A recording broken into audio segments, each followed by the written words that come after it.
بسم اللہ الرحمن الرحیم۔ السلام علیکم ناظرین، ایک عرصے سے دہائی دے رہا ہوں اور تھا کہ مملکت خداداد اسلامیہ پاکستان ایک آتش فشاں کے دہانے کے اوپر بیٹھا ہے۔ ایسا ہے کہ جیسے کوئی ٹائم بم نہیں ہوتی، ٹک ٹک ٹک ٹک شور ہو رہی ہو اور یقین جانے کہ دھڑکن لگو ایک عرصے سے۔ مجھے یہ سمجھ نہیں آتی کہ یا تو میرا شعور جو ہے وہ بالکل ہی میرا ساتھ چھوڑ گیا ہے، یا یہ جو لوگ اقتدار کے نشے میں اس طرح گم ہیں یا سیاست کے نشے میں اس طرح گم ہیں کہ ان کو یہ اندازہ ہی نہیں کہ پاکستان کدھر جا رہا ہے۔ بہرحال عجیب و غریب ایسا تماشا بھی دیکھیں جو حالات اس وقت ہیں، اس کے بارے میں کم و پیش 4 5 6 7 سال سے میرا اندازہ یہ تھا کہ یہ ادھر ہی جائیں گے، چلو پہنچ گئے، اللہ تعالیٰ رحم کرے۔ اس کے بعد تو آگے جانا تو مطلب ہے کہ انتہائی وہ چیز جو زبان پہ نہیں آ سکتی۔ کل آپ نے دیکھ لیا ہوگا شاہ زیب خانزادہ صاحب کے ساتھ خاور مانیکا صاحب کا ایک انٹرویو۔ خاور مانیکا کو بدقسمت آدمی ہے اور اپنی ان کی جو صورتحال ہے، پتہ نہیں وہ بندہ کہتا ہے کہ خود بندہ اپنے ہی حالات یا اپنے ہی وجہ سے خوار ہوتا ہے یا رسوا ہوتا ہے۔ انہوں نے کوئی کسر نہیں چھوڑی۔ مجھے اس انٹرویو کے بارے میں تو کچھ نہیں کہنا، کیونکہ میں عمران خان صاحب کی جب جو ذاتی زندگی ہے اس کو میں ڈسکس نہیں کرتا ہوں۔ میں باقی سارے سیاستدانوں کی ذاتی زندگی کو ڈسکس کرنا جو ہے عین فرض سمجھتا ہوں، لیکن عمران خان صاحب کے ساتھ میرا ایسا تعلق ہے کہ میں ان کے اس طرح کے معاملات میں نہیں پڑھتا ہوں۔ مجھے صرف 2-3 چیزیں اس میں، پہلے بات اس میں ایک کمنٹ دیتا جاؤں کہ جو لوگ یہ کہتے ہیں نا کہ وہ بڑے تمتراش سے کہتے ہیں یہ بڑا خراب کیا انٹرویو، شاہ زیب خانزادہ نے اپنے آپ کی اپنی ساکھ خراب کر دی۔ کیسی ساکھ خراب کر دی؟ اس ایک ایسی خبر دی جیسے تہلکہ مچا رکھا ہے۔ شاہ زیب خانزادہ صاحب نے تو پھر ان کو جس طریقے گریل کیا، جس طریقے ہر وہ کوشچن کیا اور سختی سے کیا، اور ان کے اپنے کئی باتیں جن کی وہ تردید کر رہے تھے یا کوئی دوسری کر رہے تھے وہ ساری کی ساری دکھا دی، اور اس کے بعد وہ انٹرویو جو ہے پورے کا پورا وہ جو اختتام پہ پہنچا ہے۔ اب اس میں ایک چیز یہ ہے کہ جی شاہ زیب خانزادہ صاحب کو کیوں نہیں کرنا چاہیے تھا؟ پہلی بات تو یہ ہے کہ سیلیبریٹی کی کوئی پرائیویٹ لائف نہیں ہوتی، ہمیشہ لوگ ان کی خبروں کے پیچھے ہوتے ہیں۔ لیکن ایک اور میں بات بتاؤں، یہ لوگ خود بھی اپنی پرائیویٹ لائف کے وہ پہلو جس سے ان کی دھاک بیٹھ جائے وہ روزانہ بیٹھ کریں گے۔ مثلا نماز پڑھتے دکھائے جائیں گے، روزہ رسول صلی اللہ علیہ وسلم میں پہنچ کے جو مناظر ہوں گے ان کی تشہیر کریں گے۔ یہ سارے ایک پرائیویٹ کام ہے، اللہ اور اللہ کے درمیان میں ہے۔ آپ کو فرض نماز نہیں پڑھ رہے پھر تشہیر کرنا ہے کہ عمران خان رات کو تہجد پڑھتا ہے، یہ میں خود خبریں سن چکا ہوں اپنے ہی ان کے میڈیا سے۔ لیکن یہ پرائیویٹ باتیں جو ہیں عمران خان صاحب کی ہوں، نواز شریف صاحب کی ہوں، فضل الرحمان صاحب کی ہوں، ان کو وارہ کھاتی ہیں۔ جو پرائیویٹ باتیں وارہ نہیں کھاتی وہ ہیں جو ان کے امیج کو ٹارنش کر سکتے ہیں، خراب کر سکتی ہیں۔ مجھے صرف اس میں ایک چیز ہے جو میں سمجھتا ہوں حق انصاف کی بات ہے۔ خاور مانیکا صاحب جو ہیں اس انٹرویو کے بعد ان کو تحریک انصاف کی طرف سے گالیاں بہت پڑھ رہی اور پڑھنی چاہیے تھیں، کیونکہ اس میں کسی کا کوئی قصور نہیں ہے۔ خاور مانیکا صاحب جو ہیں خود ہی، میں اسی لیے لفظ نہیں یوز کرتا ہوں کہ جو کہ بندہ کہہ سکتا ہے کہ جو انہوں نے انٹرویو دیا اس کے اندر کوئی خاور مانیکا صاحب، بہرحال اب میں کیا کہوں، اگر اس طرح کے حالات ہوں تو بندے کو پھر ہر طرح کی ایونچویلٹی کے لیے، ہر طرح کی ممکنات کے لیے تیار رہنا چاہیے۔ اب اس کے لیے جب ان کو جو دشنام ترازی یا جو ان کے اوپر تابڑ توڑ حملے ہو چکے ہیں خاور مانیکا صاحب سے، میں اس میں ایک چیز ضرور کہتا ہوں کہ یہ خاور مانیکا صاحب کا حق تھا کہ وہ اپنی صفائی دیں، کیونکہ جو کچھ ان کے بارے میں نے سن رکھا تھا یا اخباروں میں آ رہا تھا یا پروپیگنڈا تھا، کم از کم اس کی انہوں نے صفائی دے دی، تردید کر دی اور اصل صورتحال رکھی۔ میں مانوں یا نہ مانوں، لوگ مانیں یا نہ مانیں، دیکھنے والے مانیں یا نہ مانیں، اپنی سہولت کی چیز مانیں یا دوسری نہ مانیں، لیکن یہ وہ حق تھا جو ان کو استعمال کرنا چاہیے تھا۔ نیشنل میڈیا پہ کیوں؟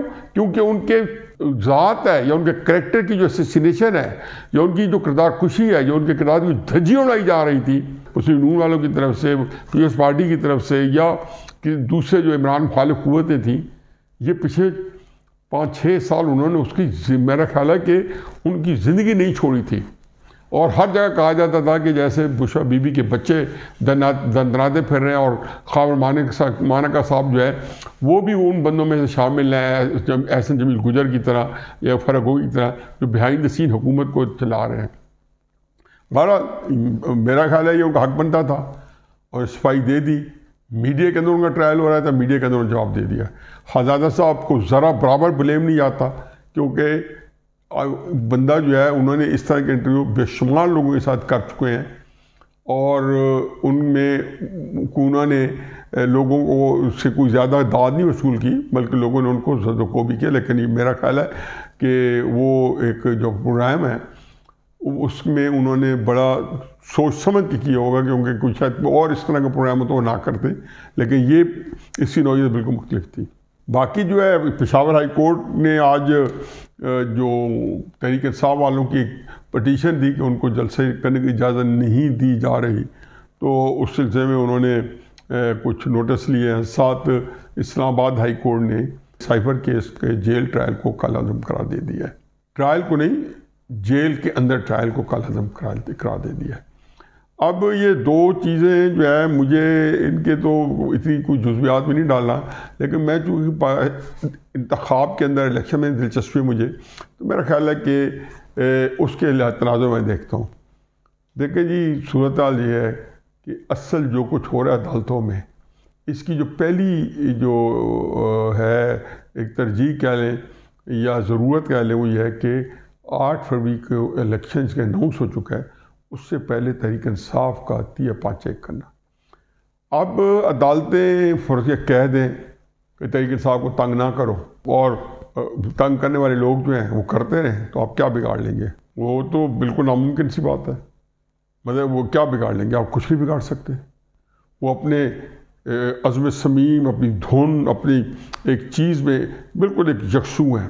رزلٹ حاصل کر پاتے نہیں کر پاتے، وہاں تک پہنچتے لڑکھلا جاتے ہیں، یا نظام جو ہے سمیٹ دیا جاتا ہے، معاشرہ لگ جاتا ہے، ایمرجنسی آ جاتی ہے۔ میں پہلے بھی کئی دفعہ کہہ چکا ہوں کہ جب اگر معاشرہ یا ایمرجنسی آئی تو آئے گی عدالتوں کی وجہ سے، کہ عدالتوں نے کوئی ایسا فیصلہ کرنا ہے جو ان کے نزدیک انصافی مبنی ہوگا، لیکن ہماری اسٹیبلشمنٹ کے نزدیک ان کے جو ایجنڈا ہے یا جو عزائم ہیں یا جو ان کا جس یکسوئی کے ساتھ وہ آگے بڑھ رہے ہیں، اس میں وہ رکاوٹ سمجھیں گے۔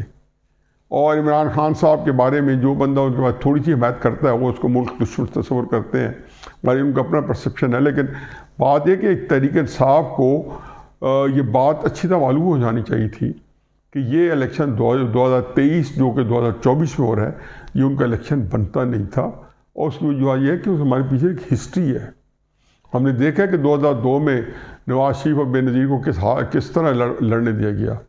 ہم نے دیکھا کہ جو ہے 2018 میں نواز شریف صاحب کو کس حالت میں لڑنے دیا گیا۔ یہ ایسے صورتحال ہوتی ہے کہ بے شمار مثالیں ہیں کہ آج تک یہ کسی کو اس حالت میں لڑنے نہیں دیتے الیکشن، نہ اس کے لیے کچھ گنجائش چھوڑتے ہیں۔ 1985 میں جنرل الحق نے پیپلز پارٹی کو کوئی الیکشن نہیں لڑنے دیا کسی سیٹ۔ اب تحریک انصاف والے جب میرے پاس آتے ہیں، یا ان کے بڑے جو کئی ایسے ہیں جو بہت سینئر پولیٹیشینز ہیں، اور جو زندگی بھر پچھلے 50 سال سے کئی اسمبلی کے ممبر آ رہے ہیں، اور اب وہ پوچھتے ہیں کیا کیا جائے۔